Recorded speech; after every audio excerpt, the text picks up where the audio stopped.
Hello and welcome to another episode of the Common Man's Take on Sports with Kevin and Quentin.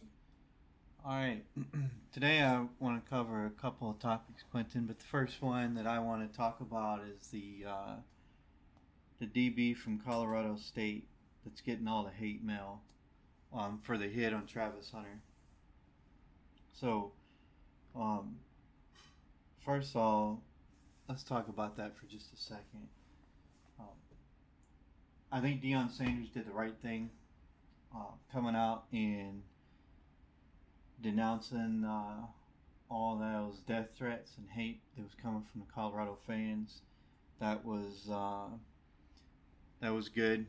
I thought that was the right thing to do, not to support what was going on. So my hat's off to you, Deion, for doing the right thing and standing up. And telling those players, or not players, but the fans, you shouldn't be doing that. That's not cool, and it's not really. It's a football game. The kid was making a football play. It turned out to be a bad decision because he ended up injuring the other player, Hunter, and it's an unfortunate event that happened. However, it's football. Football is a violent sport, and injuries happen, right? Sometimes players make plays. In hindsight, they realize that it probably wasn't the right play to make. So the people that went out and, first of all, the person who made his phone number in his email and his mom's phone number and email public should be ashamed of themselves. Should really be ashamed of themselves. And second of all, the fans or the followers of Deion Sanders that were sending those, making those calls to his mom and him and sending those death threats through email to him and his mom should also be ashamed of themselves. It's a sports game, right? I'm a fan. I watch my favorite teams play. Is there plays that I don't like? Yeah. Is there players that I don't like? Yes. But do I pray for that player to get hurt? No. I don't like Draymond Green. I think he's a dirty player, but I don't ever wish him to get hurt because he's a person, just like anybody else. There's other players I don't like, but I don't ever wish anybody to get hurt because that's a shame. That's their lifeblood. That's their, they're playing football. They're doing something I wanted to do. So I would never wish ill upon anybody like that. And the people who are sending those death threats or making those threats or bothering them like that should be ashamed of themselves. What do you think, Quentin? Yeah, I'm on the same page as you. It's football. It's a violent game. It's not that hard to realize that this is a violent game. Sometimes players make the wrong decision. That's fine. Sometimes they make the wrong decision. That's really fine. That's just playing football. They're just Colorado State's DB he's just trying to do his job, play football. And I gotta agree with you. Those fans who are bothering them, sending them those death threats. I do agree with you. They should be ashamed of themselves. This is how football is meant to be played. He's a kid. He made a mistake. I'm sure that he went back and watched that play and realized he made a mistake. So, those kids make mistakes all the time. Yeah. And he doesn't deserve all the hate mail or anything that he's getting. That's just ridiculous. That's a shame. And I applaud Deion for stepping up and releasing a statement condemning that sort of thing, because that was the right thing for him to do, to kind of let them people know that, hey, stop doing that nonsense. That's ridiculous and uncalled for. And it really is uncalled for. They're like in any sport.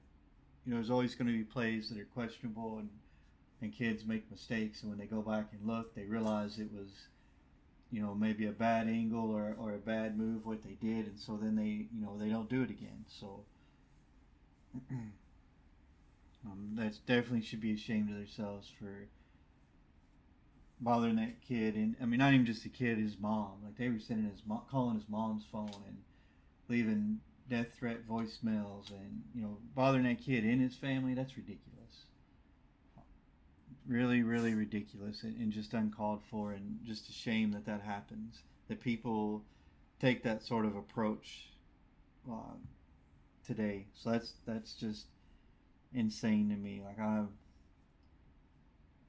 I have never, in all my years watching sports, ever wanted to send somebody a death threat for any reason whatsoever. Again, I might not like players and I might not like how they play, but I would never wish ill on anybody, and that's just ridiculous that's going on. So I wanted to also talk about the Nick Chubb injury. I hope everything turns out okay for him. That's an unfortunate injury. That's an unfortunate happening again. Football is a violent sport.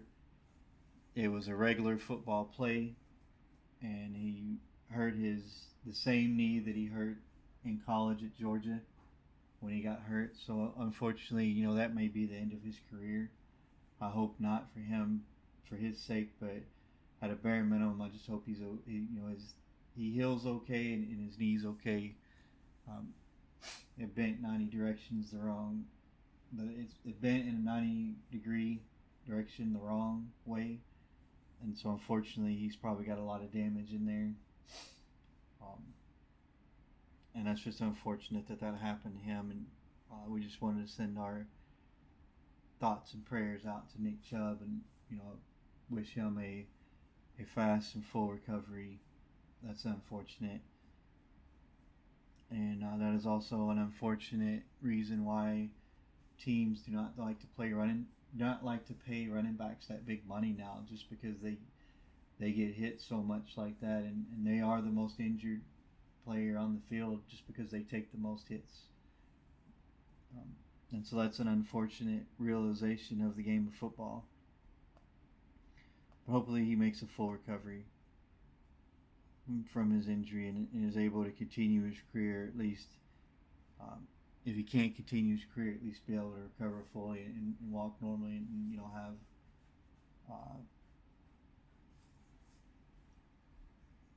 full range of that leg. So we'll cover the results of the Monday night games. Panthers lost 2017 to the Saints, which I expected. Yeah. And then, obviously, because of the Nick Chubb injury, Pittsburgh beat the Browns. So that actually was a pretty good game for the most part. Yeah. I saw the results. It looked like a better game for Kenny Pickett. Yeah, it was 26-22, Pittsburgh. Let's see. Let's take a look at Kenny Pickett there. He was about 50% completion percentage, 15 of 30 for 222 yards, 1 touchdown and 1 pick. Yeah, they didn't have much of a running game, but that Cleveland defense is pretty tough. They have been for several weeks in a row. George Pickens went crazy in that game. 4 receptions for 127 yards and a touchdown. So, yeah, they are they're definitely the real deal. And Cleveland looks good. I saw that they signed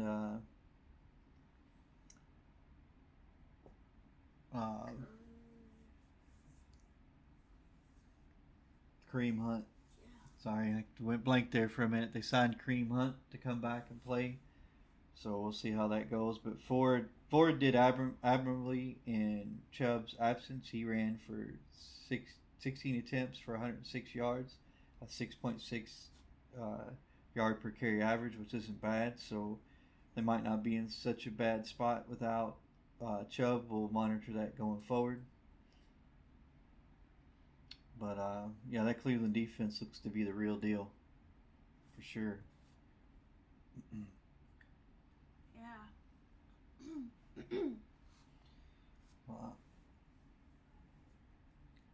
Some of the games I'm looking forward to in Week 3 are Green Bay and New Orleans, Detroit and Atlanta,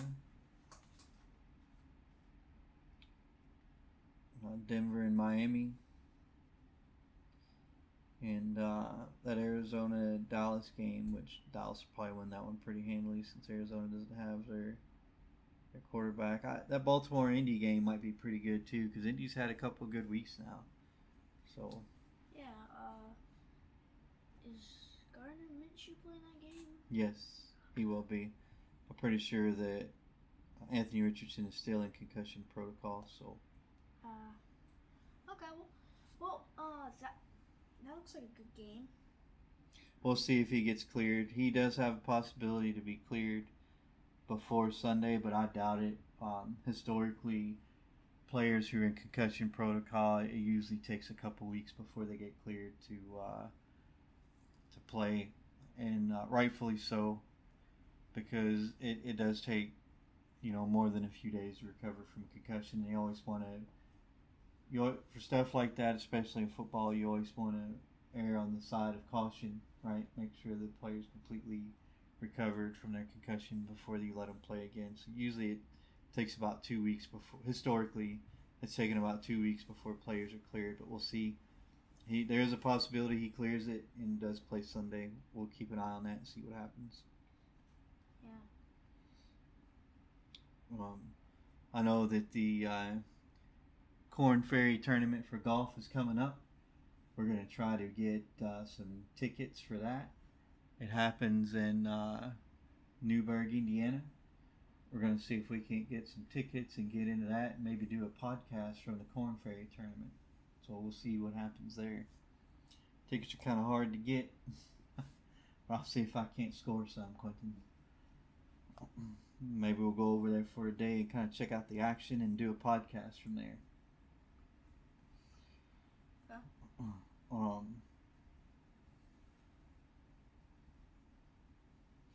So I know that Bryce Young had an ankle injury in the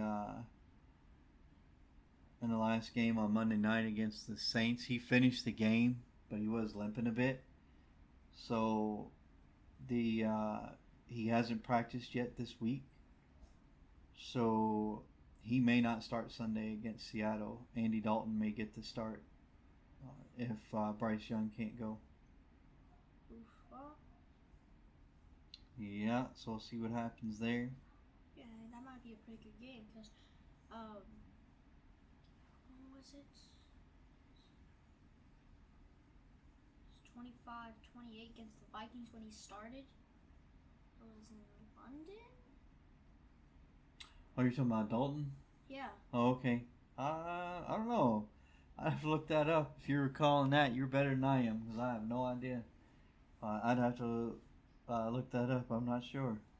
That's a good call out, though, if that's right. Yeah, I remember watching that game, but...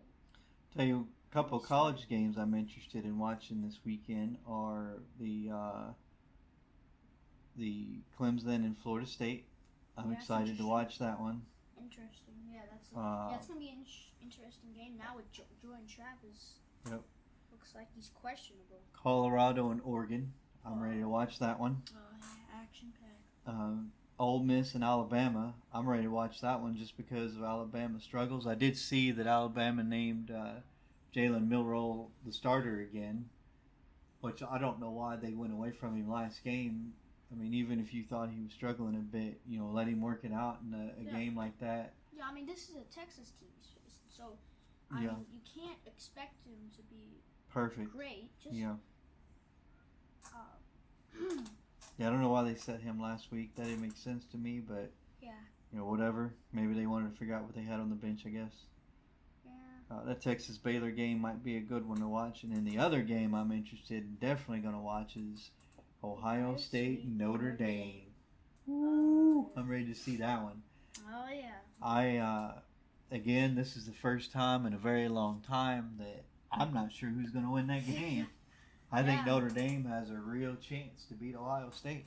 Yeah, they have a good offense now with they got Sam Hartman from the transfer. He's looking pretty good. Yeah, yeah, And absolutely. I'll definitely yeah, be watching that game. Boy, I'm. It'll be interesting. Iowa and yeah, Penn State will be a good one to watch. Also, you might yeah, have to switch back and forth between those two. yeah. We'll see what Cade McNamara can do. I think in his Big Ten debut Yeah. with Iowa. Yeah. Yep, that is true. So yeah, I'm ready. Obviously, we'll watch the Michigan Rutgers game at 11. But yeah, I'm actually excited to see the LSU Arkansas game too. I think that might be a good one also. Yeah. yeah. Yeah, but those yeah, are it looks like a good one. a couple of games I'm interested in watching. Go ahead. Yeah. I feel like the LSU Arkansas game. I forgot what the score was, but I remember it was pretty good last year. Yeah, it was. Yeah, so I think it's gonna be the same this year. I think it's gonna be pretty good. LSU Arkansas. Wow. Oh. So news story just broke at 6:30 p.m. tonight.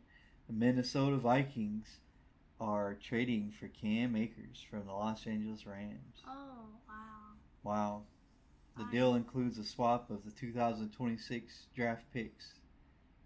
So Wow, I really. that's their answer to replace Dalvin Cook. It's Cam Akers. Well, That's there goes the Vikings' hole in their running game. Yep, I think that's a good pickup for them. I think that's a good move for them. Actually, I think Cam Akers is gonna be a good pickup for them, and can kind of, like you said, he'll. I agree with you. I think he will plug that hole in the running game they've had. I think that'll be good for them. Yeah, he'll actually get them a winner because they're 0-2. So now that they've got Cam Akers, I feel pretty good about the Vikings. Yeah, they should win a couple there after that. Yeah, so now, with Cam Akers, now they'll have, well, he's a pretty decent receiver. He can catch the football, so this is gonna give Kirk Cousins more weapons to throw to in this game, this season. So, that's a pretty good player to get in a trade. Yeah, I agree. I think that's good for them, and I think that they'll have a very different approach to their game. Let's see who they play this week. I'm not sure who they play this week. Let's check it out. Me either. This week they play the Chargers, so I bet their run game will look a lot different against the Chargers this week. I think they'll probably get their first win. Yeah, now with Cam Akers. Yep. Then, this may be because then, like you said, he'll have more weapons to throw to. They'll have a better season this year with Cam Akers. And Man, if only the Panthers could have been that smart to trade for Cam Akers. yep, that would have been probably one of the best pickups they've made this season. I agree. Having him and Miles Sanders together for just to share carries, I think would have been a great. Yep. I saw the Bears defensive coordinator resign today. He listed health concerns. Alan Williams, he resigned from the Bears as defensive coordinator, and it's said that Bears coach Matt Eberflus will take over defensive play calling duties on Sunday for now until they can find a replacement, or internally or externally. So that's an interesting development there. Yep. The Bears defensive coordinator stepping down. That's interesting. But yeah, a couple of moves, a couple of things there in the news. We'll see how that affects the games on Sunday. Excited to see some more football this weekend. Yep. Basketball, well, the baseball playoffs are around the corner. Oh yeah, the It's MLB playoffs. Yep, they're coming. Let's see what the standings are. As of today, Baltimore is in and Tampa Bay is in. Houston will get in. They're 85. It's close, but they should get in. I don't know. Boy, I said that about I can't remember who it was in the other in the National League division, and man, that race was so close that it's rotated like 20 times. But Houston's 85 and 68, and then you got Seattle and Texas 84 68 and 84 and 68. So that's actually a close race right there. I think anyway, Houston's 85 and 68. They're in as a division leader, and Minnesota 81 and 72, which nobody's catching Minnesota in their division. Toronto is 84 and 67. Seattle's 84 and 68. Texas 84 and 68. So they're still battling out for that wild card spot out of their division. If we go down to the National League, Atlanta's in. The Dodgers are in. Obviously, Milwaukee should get in. They are way ahead of the Cubs or the Reds. That is still a very close race there. Yeah, they're like 6 games ahead of them. The Cubs are 79 and 72. Miami is 79 and 73, and the Reds are 79 and 75. Yeah. So that is still a very close race for that last wild card spot. Yeah. You have the Diamondbacks, who have separated themselves a little bit at 81 and 72, and the Phillies, who are 83 and 69. So they're more than likely in. The Cubs are they have a 1-game win streak. Their last 10 games, they're 3 and 7. Marlins are 6 and 4. The Reds are 6 and 4, and the Diamondbacks are 6 and 4. So this race is far from over. It's getting there, but it's still far from over. We'll see what happens. Yeah. Only a few weeks left. Yeah, now the Phillies are locked in. They're not moving anywhere. Yeah, I think the Phillies definitely are going to make it. Yeah. That's like Toronto or not Toronto, but Tampa Bay. Tampa Bay's in. They got their wild card. They're not. They're in. They're not going anywhere. So, yeah, the Major League Baseball starting to shape up.